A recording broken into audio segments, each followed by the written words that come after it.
Hi all എല്ലാവർക്കും PSC ബേസിക്സിലേക്ക് സ്വാഗതം. ഇന്നത്തെ ക്ലാസ്സിൽ നമ്മൾ ഡിസ്കസ് ചെയ്യാൻ പോകുന്നത് 25 GK ക്വസ്റ്റ്യൻസ് ആണ്. ഈ GK ക്വസ്റ്റ്യൻസ് നിലവാരത്തിലുള്ള, അതായത് ഇപ്പോൾ PSCയിലെ മനസ്സറിഞ്ഞിട്ടുള്ള നിലവാരമുള്ള ക്വസ്റ്റ്യൻസ് ആണ് ഉൾപ്പെടുത്തിയിരിക്കുന്നത്. ഈ ക്വസ്റ്റ്യന്റെ സോഴ്സ് എവിടെയാണെന്ന് ചോദിച്ചാൽ PSC ബുള്ളറ്റിനിൽ എൻറിച്ച് യുവർ GK എന്ന് പറഞ്ഞിട്ടൊരു 50 ക്വസ്റ്റ്യൻ ഡെയിലി എല്ലാ വീക്കിലി എല്ലാ PSC ബുള്ളറ്റിനകത്തും ഉണ്ടായിരിക്കും. അപ്പോൾ അത് ബേസ് ചെയ്തിട്ട് ഓഗസ്റ്റ് മാസത്തിലെ തൊട്ട് നമ്മൾ സ്റ്റാർട്ട് ചെയ്യാൻ പോവുകയാണ്. ഓക്കെ, അപ്പോൾ ഓൾറെഡി നമ്മൾ PSC ബുള്ളറ്റിൻ ബേസ് ചെയ്തിട്ട് മലയാളം ഇംഗ്ലീഷും ഒക്കെ ചെയ്തിട്ടുണ്ട്. കാണാത്തവരുണ്ടെങ്കിൽ പ്ലേലിസ്റ്റിൽ വെവ്വേറെ അവൈലബിൾ ആണ്. അതുപോലെ തന്നെ PSC ബേസിക്സിന്റെ ശ്രമം എന്ന് പറഞ്ഞൊരു കോഴ്സ് നമ്മുടെ ആപ്പിൽ ഓടുന്നുണ്ട്.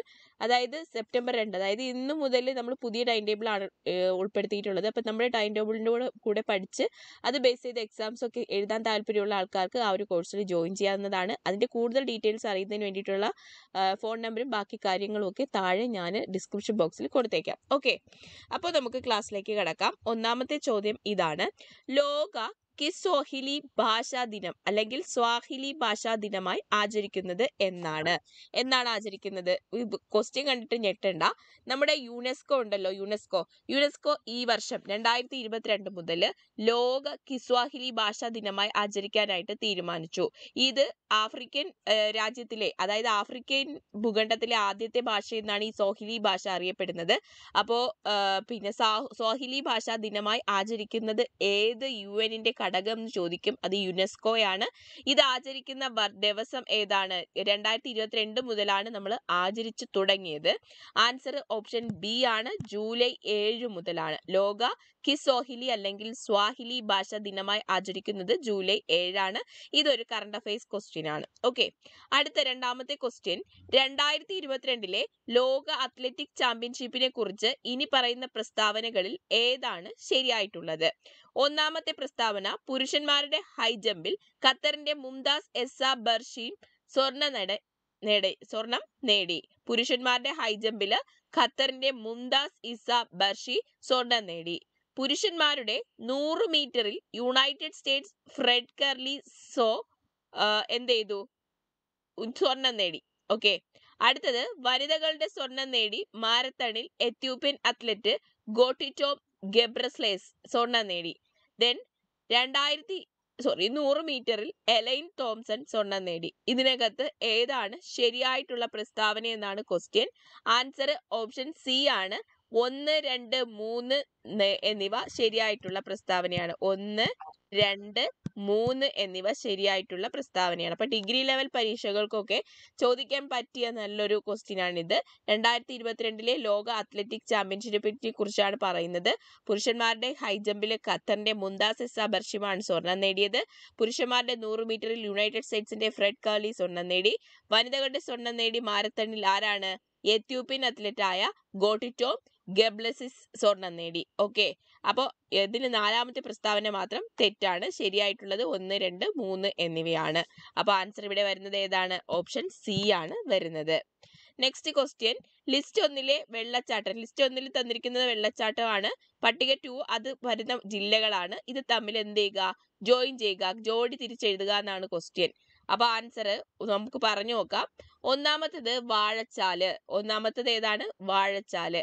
വാഴച്ചാല് സ്ഥിതി ചെയ്യുന്നത് ഓപ്ഷൻ 4 തൃശൂർ ജില്ലയിലാണ്. അപ്പൊ A4 ആണ്. ദെൻ ആട്യൻപാറ സ്ഥിതി ചെയ്യുന്നത് ഓപ്ഷൻ സി ആണ്, മലപ്പുറത്താണ് സ്ഥിതി ചെയ്യുന്നത്. ദെൻ ചീയപ്പാറ ഇടുക്കിയിലാണ്. ദെൻ കാന്തൻപാറ ഓപ്ഷൻ 2 വയനാടാണ്. അപ്പൊ അത് വെച്ച് നമ്മൾ നോക്കുമ്പോൾ 1 A4 ആണ് വരുന്നത്. അപ്പൊ ആൻസർ ഡി ആണ് ഇവിടുത്തെ correct answer. A4 Vazhachal Thrissur, Adyanpara Malappuram, Cheeyappara Idukki, Kanthanpara Wayanad. Okay, അടുത്ത ചോദ്യത്തിലേക്ക് പോവാം. ഇന്ത്യയിലെ ഏറ്റവും വലിയ ഫ്ലോട്ടിംഗ് സോളാർ പ്ലാന്റ് രാമഗുണ്ടം ആണ് വരുന്നത്. ഈ രാമഗുണ്ടം ഏത് ജില്ലയിലാണ്, ഏത് സംസ്ഥാനത്തെന്നാണ് ക്വസ്റ്റ്യൻ. ഇന്ത്യയിലെ ഏറ്റവും വലിയ ഫ്ലോട്ടിംഗ് സോളാർ പ്ലാന്റ് വരുന്നത് രാമഗുണ്ടത്താണ്. ഇത് ഏത് സംസ്ഥാനത്തെന്നാണ് ക്വസ്റ്റ്യൻ. ആൻസർ ഓപ്ഷൻ ഡി ആണ്, തെലങ്കാനയിലാണ് രാമഗുണ്ടം. രാമഗുണ്ടം എവിടെയാണ്? തെലങ്കാനയിലാണ്.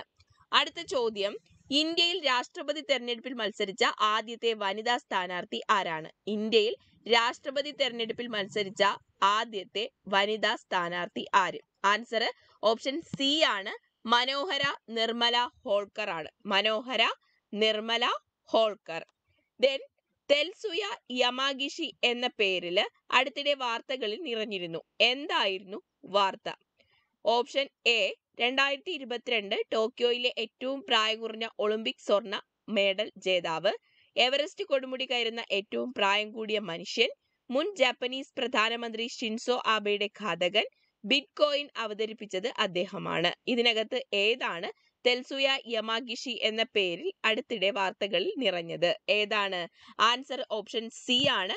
മുൻ ജാപ്പനീസ് പ്രധാനമന്ത്രിയായിരുന്ന ഷിൻസോ ആബെയുടെ ഘാതകനാണ്, കൊലയാളിയാണ് തെൽസുയ യമാഗിഷി. യമാഗിഷി എന്ന് ഓർമ്മിച്ചിരുന്നാൽ മതി. ഓക്കെ, അടുത്ത ചോദ്യം. 2023 G20 ഉച്ചകോടിയുടെ ആതിഥേയത്വം വഹിക്കുന്ന ഇന്ത്യൻ സംസ്ഥാന കേന്ദ്രഭരണ പ്രദേശം ഏത്? ഇന്ത്യൻ സംസ്ഥാന അല്ലെങ്കിൽ കേന്ദ്രഭരണ പ്രദേശം ഏത് G20 ഉച്ചകോടിയുടെ ആതിഥേയത്വമാണ് വഹിക്കുന്നത്? ഗുജറാത്ത്, തെലങ്കാന, പുതുച്ചേരി, ജമ്മു കാശ്മീർ. ഉത്തരം ഏതാണ് വരുന്നത്? ആൻസർ വരുന്നത് ഓപ്ഷൻ ഡി ആണ്, ജമ്മു കാശ്മീർ ആണ്. അടുത്തത്, ഫീൽഡ്സ് മെഡലിനെ കുറിച്ച് ഇനി പറയുന്ന പ്രസ്താവനകളിൽ ഏതാണ് ശരി? ഫീൽഡ് മെഡലാണ് ചോദിക്കുന്നത്. നമുക്ക് നോക്കാം. ഗണിതശാസ്ത്രത്തിന് നൽകുന്ന നോബൽ പ്രൈസ് ആണ് ഏത്? Fields medal. അപ്പൊ ഫീൽഡ്സ് മെഡൽ നൽകുന്നത് ആർക്കാണ് എന്ന് നമുക്ക് നോക്കാം. ഒന്നാമത്തെ പ്രസ്താവന, കനേഡിയൻ ഗണിതശാസ്ത്രജ്ഞൻ ജോൺ ചാൾസ് ഫീൽഡിന്റെ ബഹുമാനാർത്ഥമാണ് അവാർഡിന്റെ ഈ പേര്. ഫീൽഡ് എന്ന പേര്, ജോൺ ചാൾസ് ഫീൽഡിന്റെ ബഹുമാനാർത്ഥമാണ് ഈ ഒരു അവാർഡിന് പേര് നൽകിയിരിക്കുന്നത്. അടുത്ത ക്വസ്റ്റ്യൻ ഇതാണ്. ഏതാണ്? ഫീൽഡ് മെഡലിന് പ്രായപരിധിയുണ്ട്. മെഡൽ ലഭിക്കുന്ന വർഷം ജനുവരി 1 സ്വീകർത്താവിന് 40 വയസ്സിന് താഴെ ആയിരിക്കണം. അപ്പോൾ അതെന്താണ്? അത് പിന്നെ ശരിയാണ്. ഫീൽഡ് മെഡലിന്റെ പ്രായപരിധിയുണ്ട്. അതായത് മെഡൽ ലഭിക്കുന്ന വർഷം ജനുവരി 1 അയാൾക്ക് എത്ര വയസ്സായിരിക്കണം? 40 വയസ്സിന് താഴെ ഉണ്ടെങ്കിൽ മാത്രമേ ഫീൽഡ് മെഡലിന് അർഹനാകാൻ പറ്റത്തുള്ളൂ. അടുത്തത്, ഫീൽഡ് മെഡൽ നേടുന്ന ആദ്യത്തെ ഇന്ത്യൻ വംശജനാണ് ശ്രീനിവാസ് SR വരദൻ. ശരിയാണോ തെറ്റാണോ? നിങ്ങൾ തന്നെ പറഞ്ഞാൽ മതി. അടുത്തത് ഡി, 2022 വിജയികൾ ജെയിംസ് മെർനാഡ്. ആരാണ്? ഒന്നാമത്തത് James Maynard, Maryna Viazovska, then Hugo Duminil Copin, then June Huh എന്നിവരാണ് 2022 ഫീൽഡ് മെഡൽ നേടിയവർ. ഇതിനകത്ത് ഏതൊക്കെ പ്രസ്താവനകളാണ് ശരിയായിട്ടുള്ള പ്രസ്താവന? തന്നിട്ടുള്ളതിൽ മെഡൽ നേടിയത് തെറ്റായിട്ടുള്ളതാണ്. അതായത് ഈ 1, 2, 3, 4 എന്നിവ. അതായത് എ ശരിയാണ്, ദെൻ ബി ശരിയാണ്, സി തെറ്റാണ്, ഡി മാത്രമേ ഇവിടെ ശരിയുള്ളൂ. അപ്പം 1, 2, 4 എന്നിവ ശരിയാണ്. സോ ഇവിടുത്തെ ആൻസർ ഓപ്ഷൻ ബി ആണ്. അങ്ങനെയാണെങ്കിൽ ഫീൽഡ് മെഡൽ നേടുന്ന ആദ്യത്തെ ഇന്ത്യൻ വംശജനാരുടെ? അത് ഞാൻ താഴെ കമന്റിൽ പിൻ ചെയ്തിട്ടേക്കാം ഉത്തരം ആരെന്നുള്ളത്. ഓക്കെ, അടുത്ത ചോദ്യം. ഐസോഹൈറ്റ്സ് എന്നത് തുല്യസ്ഥാനങ്ങൾ ചേരുന്ന ഒരു രേഖയാണ്. ഐസോഹൈറ്റ്സ് എന്നത് തുല്യസ്ഥാനങ്ങൾ ചേരുന്ന അല്ലെങ്കിൽ തുല്യസ്ഥാനങ്ങൾ ചേരുന്ന ഏതൊക്കെയോ തുല്യസ്ഥാനങ്ങൾ ചേരുന്ന ഒരു രേഖയാണ്. ആൻസർ ഓപ്ഷൻ ഡി ആണ്, മഴയാണ് ഉത്തരം. അതായത് ഒരേ സ്ഥലത്ത് മഴ പെയ്യുന്നത് ഒരുപോലുള്ള സ്ഥലങ്ങൾ തമ്മിൽ ചേർത്ത് വരയ്ക്കുന്ന ഒരു സാങ്കല്പിക രേഖയാണ് ഐസോഹൈറ്റ്സ്. മൈ പ്രസിഡൻഷ്യൽ ഇയേഴ്സ് എന്ന പുസ്തകം എഴുതിയതാര്? ഒരു കാര്യം പ്രത്യേകം ശ്രദ്ധിക്കുക, പ്രസിഡന്റുമായിട്ട് ബന്ധപ്പെട്ടിട്ടുള്ള ചോദ്യങ്ങൾ വരാനുള്ള സാധ്യത വളരെ കൂടുതലാണ്. കാരണം ഈ ഇടയ്ക്കായിട്ട് പ്രസിഡന്റ് ഇലക്ഷൻ തെരഞ്ഞെടുത്തതുകൊണ്ട്. അതുകൊണ്ട് തന്നെ ആ ഒരു ഇത് വരാനുള്ള സാധ്യത കൂടുതലാണ്. അപ്പൊ മൈ പ്രസിഡൻഷ്യൽ ഇയേഴ്സ് എന്ന പുസ്തകം എഴുതിയത് ആരാണ്? അത് നമ്മുടെ പ്രസിഡന്റ് ആണ്, മുൻ പ്രസിഡന്റ് ആയിരുന്ന ഓപ്ഷൻ ബി ആർ വെങ്കിട്ടരാമനാണ്. ആർ വെങ്കിട്ടരാമന്റെ പുസ്തകമാണ് മൈ പ്രസിഡൻഷ്യൽ ഇയേഴ്സ്. അടുത്ത ക്വസ്റ്റ്യൻ, കാലക്രമത്തിൽ ക്രമീകരിക്കുക. ആദ്യ പഞ്ചവത്സര പദ്ധതി ആരംഭിച്ചത് ഏതാണ്? ആദ്യം നടന്നതെന്ന് നോക്കാം. നമുക്ക് വർഷങ്ങൾ പറഞ്ഞു പോവാം, അപ്പൊ എളുപ്പമല്ലേ. ആദ്യത്തെ പഞ്ചവത്സര പദ്ധതി 1951 ആണ്. ഇന്ത്യൻ അറ്റോമിക് എനർജി കമ്മീഷൻ രൂപീകരിച്ചത്? ആൻസർ ഓപ്ഷൻ 1948 എനർജി കമ്മീഷൻ രൂപീകരിച്ചത്. അടുത്തത്, ഇന്ത്യൻ ബഹിരാകാശ ഗവേഷണ സ്ഥാപനം ISRO സ്ഥാപിച്ചത് 1969. Life insurance corporation of India സ്ഥാപിതമായത് 1956 സ്ഥാപിതമായത്. ഓക്കെ, അങ്ങനെ നോക്കുമ്പോൾ ഇവിടെ കാലക്രമത്തിൽ നമ്മൾ എങ്ങനെ ക്രമീകരിക്കാനായിട്ട് പറ്റും? ആൻസർ വരുന്നത് ഓപ്ഷൻ സി ആണ് വരുന്നത്. അതായത് ആദ്യം ഏതാണ് ഇന്ത്യൻ അറ്റോമിക് എനർജി കമ്മീഷൻ രൂപീകരിച്ചു 48-ല്. അത് കഴിഞ്ഞിട്ട് പഞ്ചവത്സര പദ്ധതി വന്നു 1951-ല്. അത് കഴിഞ്ഞിട്ട് ലൈഫ് ഇൻഷുറൻസ് കോർപ്പറേഷൻ 56-ല്. അത് കഴിഞ്ഞിട്ട് 69-ല് ISRO. അപ്പൊ ആൻസർ വരുന്നത് ഓപ്ഷൻ സി ആണ് വരുന്നത്. ഓക്കെ, അടുത്ത ചോദ്യത്തിലേക്ക് പോവാം. ഇന്ത്യൻ റിപ്പബ്ലിക്കൻ ആർമി രൂപീകരിച്ചത് അല്ലെങ്കിൽ സൃഷ്ടിച്ചത് ആരാണ്? ആൻസർ VD സാവർക്കർ ഉണ്ട്, ബീനാദാസ് ഉണ്ട്, സൂര്യ സെൻ ഉണ്ട്, ബരീന്ദർ കുമാർ ഘോഷ് ഉണ്ട്. ആൻസർ വരുന്നത് ഓപ്ഷൻ ബി ആണ്, സൂര്യ സെൻ ആണ്. ഇനി പറയുന്നവയിൽ ഏതാണ് അറിയിക്കുക എന്നർത്ഥം, ടു ബി ഇൻഫോംഡ് എന്ന അർത്ഥം വരുന്നത് ഏതാണ്? റിട്ട് എല്ലാം പഠിച്ച ആൾക്കാർക്ക് അറിയാൻ പറ്റും. ആൻസർ ഓപ്ഷൻ സി ആണ്, സെർഷ്യോററി ആണ്. ഏതാണ്? സെർഷ്യോററി ആണ് വരുന്നത്.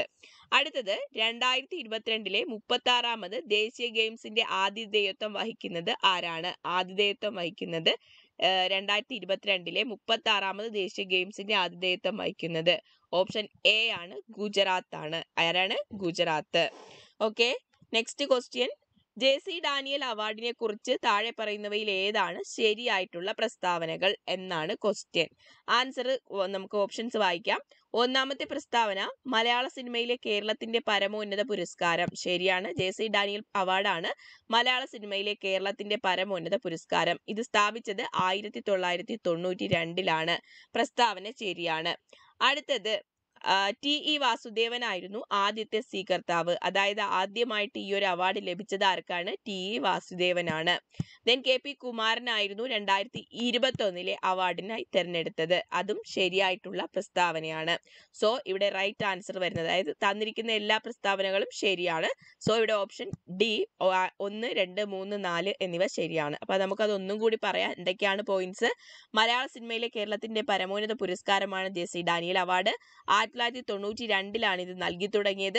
TE വാസുദേവനാണ് ആദ്യമായിട്ട് കിട്ടിയത്. 2021-ല് അതായത് ലേറ്റസ്റ്റ് ആയിട്ട് അവാർഡ് കിട്ടിയത് KP കുമാരനാണ്. അടുത്തത്, ഇനി പറയുന്ന വാക്യങ്ങളിൽ അല്ലെങ്കിൽ സ്റ്റേറ്റ്മെന്റുകളിൽ ഏതാണ് ശരിയായിട്ടുള്ളത്? ഒന്നാമത്തത്, 2022-ലെ ഏഷ്യൻ ഗെയിംസിന് 2023-ൽ ചൈനയിലെ ഹാങ്ഷോ ആതിഥേയത്വം വഹിക്കും. ചൈനയിലെ ഹാങ്ഷോയിൽ വെച്ചിട്ടാണ് എന്ത് നടക്കുന്നത്? ഏഷ്യൻ ഗെയിംസ് 2022 നടക്കുന്നത്. ശരിയായിട്ടുള്ള പ്രസ്താവനയാണ്. അടുത്തത്, കോമൺവെൽത്ത് ഗെയിംസ് 2022 ഇംഗ്ലണ്ടിലെ ബെർമിംഗ്ഹാമിൽ നടന്നു. അതും ശരിയായിട്ടുള്ള പ്രസ്താവനയാണ്. കോമൺവെൽത്ത് ഗെയിംസ് 2022 ഇംഗ്ലണ്ടിലെ ബെർമിംഗ്ഹാമിലാണ് നടന്നത്. ചുവടെ നൽകിയിരിക്കുന്നവയിൽ ശരിയായ ഉത്തരം തിരഞ്ഞെടുക്കുക. തന്നിരിക്കുന്ന 2 പ്രസ്താവനകളും എന്താണ്? ശരിയായിട്ടുള്ള പ്രസ്താവനയാണ്. സോ ഓപ്ഷൻ സി ആണ് ഇവിടുത്തെ ശരിയായിട്ടുള്ള ഉത്തരം. ഓക്കെ, അടുത്തത്, നോക്രെക് ബയോസ്ഫിയർ റിസർവ് സ്ഥിതി ചെയ്യുന്ന സംസ്ഥാനം ഏത്? നോക്രെക് ബയോസ്ഫിയർ റിസർവ് സ്ഥിതി ചെയ്യുന്ന സംസ്ഥാനം മിസോറാം ഉണ്ട്, മേഘാലയ ഉണ്ട്, നാഗാലാൻഡ്, അരുണാചൽ പ്രദേശ്. ആൻസർ ഇവിടെ ഏത് വരും? ആൻസർ വരുന്നത് ഓപ്ഷൻ ബി ആണ്, മേഘാലയയുടെ ബയോസ്ഫിയർ റിസർവ് ആണ് നോക്രെക്. മൂന്നാം കർണാടക യുദ്ധം അവസാനിച്ചത് ഡാഷ് ഉടമ്പടിയോടെയാണ്. മൂന്നാം കർണാടക യുദ്ധം, കർണാട്ടിക് യുദ്ധമാണ്. കർണാട്ടിക് യുദ്ധം, മൂന്നാം കർണാട്ടിക് യുദ്ധം അവസാനിച്ചത് ഒന്നാമത്തെ option Aix-la-Chapelle, B Pondicherry, C Paris, Mangalore. ഏതാണ്? ആൻസർ വരുന്നത് ഓപ്ഷൻ സി ആണ്, പാരീസ് ഉടമ്പടിയിലൂടെയാണ് മൂന്നാം കർണാട്ടിക് യുദ്ധം അവസാനിച്ചത്. അടുത്ത ക്വസ്റ്റ്യൻ, നമ്പി നാരായണനെ സംബന്ധിച്ച് താഴെ പറയുന്നവയിൽ ഏതാണ് ശരി? നമ്പി നാരായണനെ സംബന്ധിച്ച് ശരിയായിട്ടുള്ള പ്രസ്താവന, അദ്ദേഹം ഒരു മുൻ ISRO റോക്കറ്റ് ശാസ്ത്രജ്ഞനും ബഹിരാകാശ എഞ്ചിനീയറുമാണ്. ശരിയാണ്. ഒന്നാമത്തത് ശരിയായിട്ടുള്ള പ്രസ്താവനയാണ്. 2019-ൽ അദ്ദേഹത്തിന് പത്മഭൂഷൺ ലഭിച്ചു. അപ്പൊ നമ്പി നാരായണന് പത്മഭൂഷൺ ലഭിച്ചത് 2019-ലാണ്. അതും ശരിയാണ്. അദ്ദേഹത്തിന്റെ ആത്മകഥയാണ് ഓർമ്മകളുടെ ഭ്രമണപഥം. എന്താണ്? ഓർമ്മകളുടെ ഭ്രമണപഥം നമ്പി നാരായണന്റെ ആത്മകഥയാണ്. ശരിയാണ്. ഫിലിം റോക്കട്രി നമ്പി ഇഫക്റ്റ് ഇദ്ദേഹത്തിന്റെ ജീവിതത്തെ അടിസ്ഥാനമാക്കിയിട്ടുള്ള സിനിമയാണ്. ഏതാണ്? ഫിലിം റോക്കട്രി നമ്പി ഇഫക്റ്റ് എന്നത് ഇദ്ദേഹത്തിന്റെ ജീവിതത്തെ അടിസ്ഥാനപ്പെടുത്തിയിട്ടുള്ള സിനിമയാണ്. അതും ശരിയാണ്.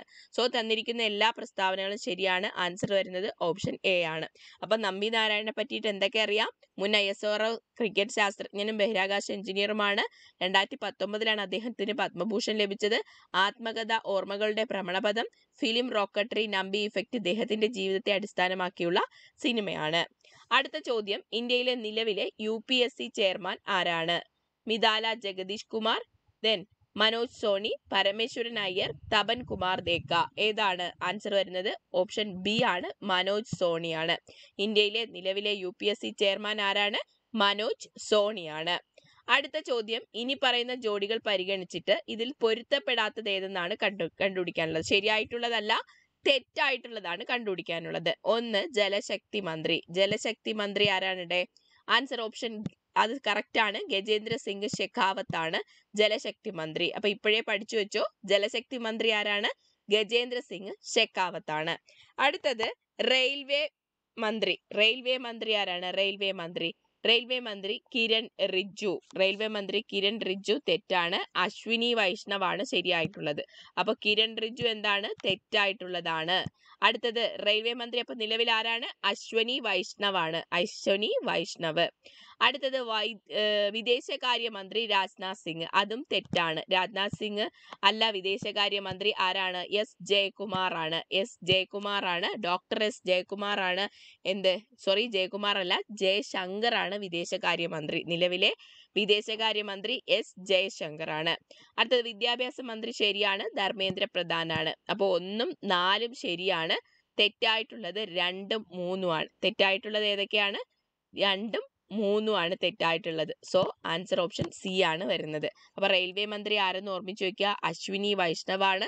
വിദേശകാര്യ മന്ത്രി ആരാണ്? എസ് ജയശങ്കർ ആണ്. വിദ്യാഭ്യാസ മന്ത്രി ധർമ്മേന്ദ്ര പ്രധാനും ജലശക്തി മന്ത്രി ഗജേന്ദ്ര സിംഗ് ഷെഖാവത്തും ആണ്. ഓക്കെ, അടുത്തത് താഴെ പറയുന്ന പ്രസ്താവനകൾ ശരിയായത് ഏത്? ഒന്നാമത്തെ പ്രസ്താവന, ന്യൂസിലൻഡ് പോലീസ് സേനയിൽ ചേരുന്ന ആദ്യ മലയാളി വനിതയാണ് അലീന അഭിലാഷ്. ശരിയാണോ തെറ്റാണോ? അടുത്ത പ്രസ്താവന, ന്യൂസിലൻഡിൽ മന്ത്രിയാകുന്ന ആദ്യത്തെ ഇന്ത്യൻ വംശജയാണ് പ്രിയങ്ക രാധാകൃഷ്ണൻ. ഇപ്പൊ ന്യൂസിലൻഡിനെ സംബന്ധിച്ചിട്ടുള്ള 2 കാര്യങ്ങളാണ്. ആൻസർ വരുന്നത് ഓപ്ഷൻ എ ആണ്. ഏത്? ഒന്നാമത്തെ പ്രസ്താവനയും രണ്ടാമത്തെ പ്രസ്താവനയും ശരിയാണ്. എന്താണ്? പഠിച്ചു വയ്ക്കുക. ന്യൂസിലൻഡ് പോലീസിൽ സേനയിൽ ചേരുന്ന ആദ്യത്തെ മലയാളി വനിതയാണ് അലീന അഭിലാഷ്. ന്യൂസിലൻഡിൽ മന്ത്രിയാകുന്ന ആദ്യത്തെ ഇന്ത്യൻ വംശജ പ്രിയങ്ക രാധാകൃഷ്ണനാണ്. അടുത്ത ക്വസ്റ്റ്യൻ, 1972 ജനുവരി 26 കേരളത്തിൽ രൂപീകൃതമായ ജില്ല ഏതാണ്? ഏതൊക്കെ ജില്ല ഏതൊക്കെ വർഷം രൂപീകൃതമായത് എന്നുള്ളത് പഠിച്ചു വെക്കണം. ആൻസർ വരുന്നത് ഓപ്ഷൻ സി ആണ്, ഇടുക്കി ജില്ലയാണ് 1972 ജനുവരി 26 രൂപീകൃതമായത്. അടുത്ത ചോദ്യം, വിംബിൾഡൺ ചാമ്പ്യൻഷിപ്പിനെ കുറിച്ച് ഇനി പറയുന്ന പ്രസ്താവനകളിൽ ഏതാണ് ശരിയായിട്ടുള്ളത്? ഏതൊക്കെ പ്രസ്താവനകളാണ് ശരിയെന്നാണ് ക്വസ്റ്റ്യൻ. ഒന്നാമത്തത്, 2022 വിംബിൾഡൺ വിജയത്തോടെ ഗ്രാൻഡ് സ്ലാം കിരീടം നേടുന്ന ആദ്യത്തെ കസാക്കിസ്ഥാൻ താരമാണ് യെലീന റൈബേക്കിങ്. ഓക്കെ, അപ്പൊ കസാക്കിസ്ഥാൻ താരമാണ് ആര്? യെലീന റൈബേക്കിങ്. ശരിയായിട്ടുള്ള പ്രസ്താവനയാണ് അത്. 2022 വിംബിൾഡൺ വിജയത്തോടെ ഗ്രാൻഡ് സ്ലാം കിരീടം നേടുന്ന ആദ്യത്തെ കസാക്കിസ്ഥാൻ താരമാണ് യെലീന റൈബേക്കിങ്. ശരിയാണ്. അടുത്തത്, 2022 നോവാക് ജോക്കോവിച്ച് തന്റെ 7ാം വിംബിൾഡൺ കിരീടം നേടി. അപ്പൊ 7ാമത്തെ വിംബിൾഡൺ കിരീടമാണ് നോവാക് ജോക്കോവിച്ചിന് ലഭിച്ചത്. അതും ശരിയായിട്ടുള്ള പ്രസ്താവനയാണ്. വിംബിൾഡൺ പുരുഷ സിംഗിൾസിൽ റോജർ ഫെഡറർ സ്വന്തമാക്കി. വിംബിൾഡൺ പുരുഷ ഇത് ആർക്ക് സ്വന്തമായി? റോജർ ഫെഡറർക്ക് സ്വന്തമായി. അതും എന്താണ്? ശരിയായിട്ടുള്ള പ്രസ്താവനയാണ്.